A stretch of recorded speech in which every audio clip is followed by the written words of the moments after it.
Today you're working for the man.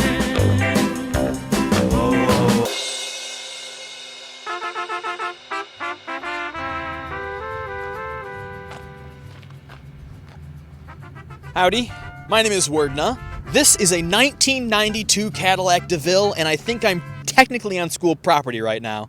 I am not allowed to be here. That's right, this Cadillac was made back in 1992, right here in Michigan. This car has never left Michigan. It was sold in Grand Rapids and lived in Lansing for most of his life, and now it lives here, where I'm taking exceptionally good care of it, don't you even worry. But despite being in Michigan for its entire life, this thing is incredibly straight. Usually with Michigan cars, over time, we use a lot of salt on our roads because we get a lot of ice storms and snow and all that jazz. And typically, as the years go on, cars like this rust and break down till there's nothing left of them. Everything's left of this car. It's like it's lived in Florida its entire life, but I know for a fact it hasn't. Ooh, that didn't sound good. So without further ado, I'm gonna give you guys a really great tour of this 30-year-old Cadillac. Like I said, the Cadillac began its life all the way back in 1992, and it was originally bought by a Cadillac mechanic. He worked on Cadillacs his entire life, and he bought a Cadillac and then promptly retired. As far as I'm aware, it was a luxury kind of car. Not a car he would drive every single day, but a car that he usually parked inside for 90% of his lifetime, and was very rarely left outside and had almost no work done to it. That was until about 6 or 7 years ago that guy kicked the bucket, and this car was inherited by his son. And the son kind of did the exact same thing, but a lot worser. He kept it as a luxury car, but he very rarely ever drove it. Much less frequently. I'm pretty sure the last time this thing was driven before I got it was October of last year. So it's been parked for a decent amount of time. But like I said, it is incredibly straight. There's almost nothing wrong with it. The only thing that's really wrong with it is the engine, and it's not even that bad. It has a leaky valve cover, which means it's basically leaking oil into the engine if you rev it really hard, which is not concerned because I baby this thing. When I first got it, it was missing 2 cylinders, which my dad warned me. He was there with the test drive. He warned me, do not buy this car. The pistons could be blown out. But by just replacing the front 4 spark plugs, it fixed one of the cylinders, and I've yet to do the back 4 because that is a pain in the ass to do the back 4. Look at this. The front 4 are pretty bad to get to by themselves, but the back 4, they're like under all of that. I cannot get to that. So for the time being, there's only 1 cylinder missing, which is fine, I guess. I can technically drive it like that, but missing a cylinder means it's gonna guzzle gas like a motherfucker. This thing says it gets about 12 miles per gallon. It's lying. It gets like 2.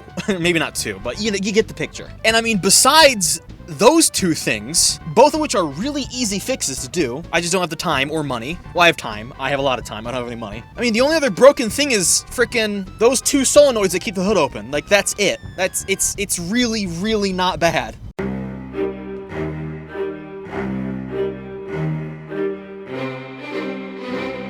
Now, if we go on ahead and move to the inside of the vehicle, it is so much warmer in here. Oh my god! Pretty much everything here works. It's crazy. Now, one of my favorite parts of the entire car has to be, without a shadow of a doubt, this bench seat. If you're too young to know what bench seats are, understandable, I am too.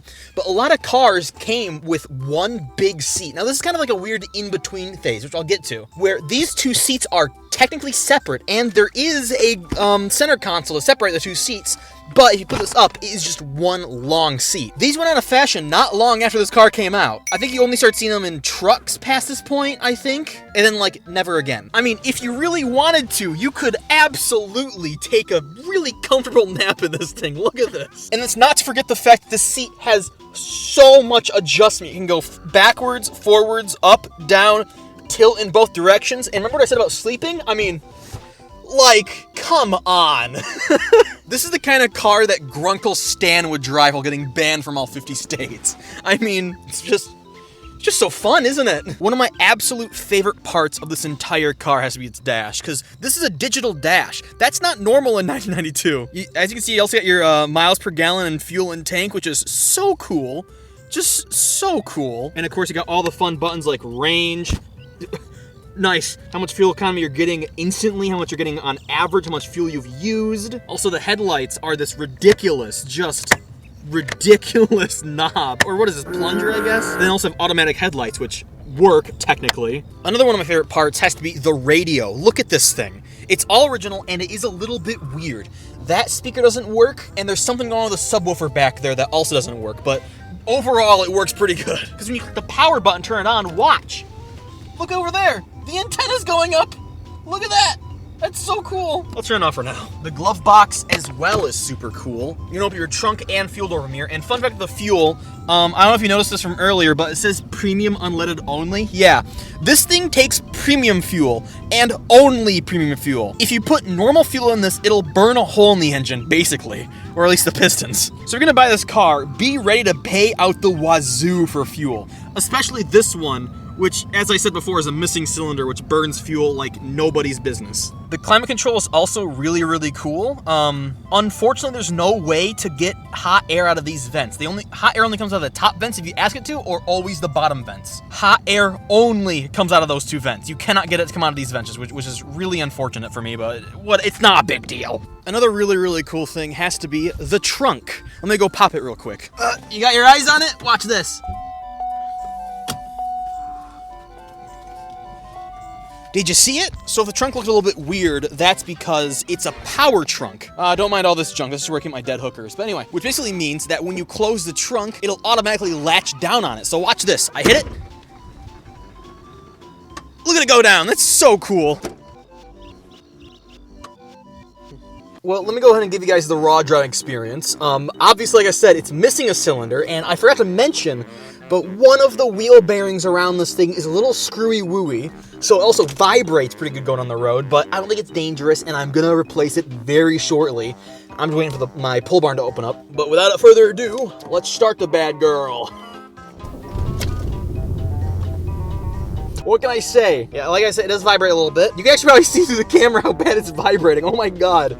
I will not be giving too much commentary while driving because obviously driving requires your full attention and I don't want to, crash. But let's go ahead and get out of this school parking lot. I mean, minus the vibrations coming from the missing cylinder, it's a great experience. The front suspension is extremely bouncy, and I think that's on purpose, maybe? I'm not entirely sure about that, but I mean, it's really fun to go down the road at 55 bouncing up and down like a banshee. Now, I do baby this thing while driving quite a bit because, like I said, with that leaky valve gasket, I really want to be careful not to accidentally damage this thing in any way or shape or form. Because this is a freaking beautiful car that functions perfectly. There's nothing wrong with it. Almost. There's almost nothing wrong with it. All right, we're gonna try to go ahead and figure out where to pull off here because I know there's a church up here somewhere. I'm not entirely sure where it is, though. For some weird reason, I feel like I've passed the church already, but I've not seen it, so I don't know. Oh, is this it? There it is. Fuck, I totally just missed the church entrance. Hold on, I gotta rewind. Put it in reverse and go back, hold on. Some dude was just staring at me hardcore because I missed that entrance. Whoops. This church parking lot is tiny. What? There's nothing here. Where do people park? This is an absolutely tiny parking lot. Whatever, it's fine. Yeah, but like I said, when you hit a bump, you're gonna be floating down the road for the next 4 miles. It's really, really fun to drive. If you've only ever driven cars past like the year 2000 or so, there's nothing like driving an old car like this. Old, it's 92, but you kind of get the picture. This car was also absolutely built like a 70s land yacht. It's not, it was built in 92, but everything with this car, from its dash to its exterior to the freaking radio, everything, it's built like it was made in the 70s. It also guzzles gas like it was built in the 70s too, but that's besides the point. I don't know, the fact this car was made in Michigan, never left Michigan its entire life, was rarely ever driven. I mean, what other car is like that? It's like this car was made for me. I don't want to say that. That sounds a little prolific. But it's true. Needless to say, I am extremely happy with my purchase, and to get this car 100% functional with all its spark plugs replaced, wheel bearings put on, and valve cover replaced, it's not going to be a lot of work. Seriously. Hey, if you're lucky, I might even document it here on the channel. I'm pretty adverse to doing car stuff on the main channel because, number one, not my audience, and number two, recording car stuff takes 16 times longer than actually just doing the repair. Because doing the repair, you freaking do it, right? But with filming, you gotta frame everything, you gotta get good lighting, you gotta make sure everything's perfect, and it takes 4 times longer to record car stuff than actually doing it. So that's probably it for today. I hope you enjoyed. Make sure to subscribe to the CXCD YouTube channel. And hey, if you want to fund this car, you can join my membership program. That's right, I have memberships open. What do you get? Nothing. You get no bonuses. You get nothing at all. But I get money, and I'm a money hog. Anyways, that's about it. Remember, kids, always intolerant intolerance, and I will see you guys later. Goodbye. I bite at the hand that feeds me, slap at the face that eats me. Some kind of animal cannibal made impressions on me.